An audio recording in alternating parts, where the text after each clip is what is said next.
sometimes you just sit back and you ask yourself, are you alone in this? And to see people of your caliber come out to express solidarity, haven't been witnesses to all that is going on, for me is not only energizing, but also confirms that internal feeling and belief that what we're doing is the right thing to do and the right way to go.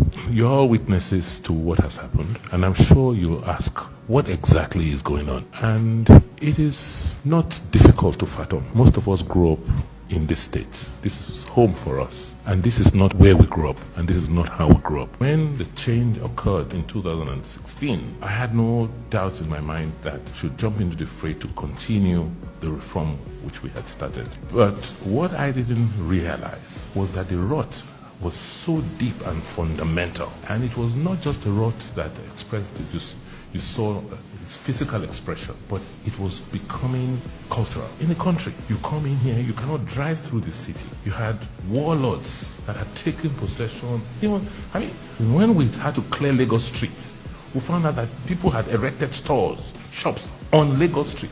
When I took over, it became clear that there was a lot more work to do. And I just could not understand why Oredo, for instance, our local government, on a monthly basis, will not earn more than 5 million naira as taxes. Meanwhile, there were non-state actors who were celebrating their billions, and the banks that were lodging these monies into were coming to offer them things like promotional vehicles in your town. And once I came in, these non-state actors obviously began to almost physically threaten the state. I had no choice but to dislodge them. In good faith, I thought this was something we had all agreed to do. I thought we all were happy that you can drive through Obaseki. You know that there was insanity in the city. You have accomplished served, haven't you? But the institutions you serve, haven't they remained? So at the end of the day, it's about building institutions. Because we individuals will come and go, but institutions remain. So those were the fundamentals I thought we should focus on. The human capacity, the human beings. How can you have a civil service, people work, you don't pay, or they retire, you don't pay them? How can you have a civil service where people work in environments that, were so unconducive and they were treated like animals? I went to Palm House after I resumed office. I tried to look through don't know to talk about the state of the building. The exits, the fire exits, were all littered with files. And some of them were padlocked. I said, so if there is a fire in this building, how will you get out? Went to Benin Technical College. The place was not what the Canadians built. And today, what are we having? A fight back. These characters and support from sources you just cannot believe. How can you have a city where you all live? It is those who have refused to go to school, who have turned themselves into thugs and thugs that want to dominate our politics. How can we have progress? We were known for education, and that is why today you all can introduce yourselves as professors, doctors, people who have accomplished. But if if you didn't receive the quality of education you did, would you be who you are today? Devoting more resources of state to ensuring that our children learn so that we can build a future cannot be a wrong policy of state. And in all our conversations, all the things I'm hearing, nobody has actually told me what exactly are the policy issues. Is it that, ensuring that you build infrastructure at the right price is not the right thing to do? Is it that building roads is not the right thing to do? And try and get more resources of state to work for the people, is it not the right thing to do? Is paying teachers, strengthening the educational system not the right thing to do?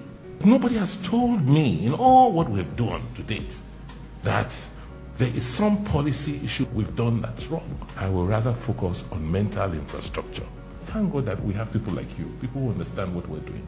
But I think it's time to speak up. That's why I'm excited, I'm happy that you have decided to speak up. If anybody imagines that I will back off, they must be dreaming. Because it's not my fight. It's not Godwin Obaseki's fight. It's about a fight for the right thing, the fight for the right cause. That is what it is. Because I am clear and I'm certain that victory is ours. For any group of people that want to develop, will you eat the yam seed or try and grow the yam seed? We're 4 million people today. In another 10 to 20 years, there'll be about 10 million people here. So what is the plan? This is where we are. All of us, 2 million people live today. This is the river port we're contemplating. This is a 52 kilometer drive Fortunately, we started from the camera with construction. That is the bypass. We have to now reconnect the bypass so that we can make the city about 40 kilometers in radius. That is the industrial park. We are planning out all of these areas. We need to build a new international airport. We need to have a logistic park. We need to have a technology area, technology center. It is these advantages which we've had in history that have created the opportunities we've always enjoyed. But people who don't know now say they want to be in charge. And for them, they want to do it by any means necessary because they feel many of us will not fight. We are too obeying. We are too intellectual. We have options. So walk away for them. But I just want to assure you that we're not walking away. I've said it clearly and I told my cabinet yesterday. Second term for me is non-negotiable. I am demanding it because I deserve it. I think I've earned it. We need to have it so that we can continue with what we're doing today.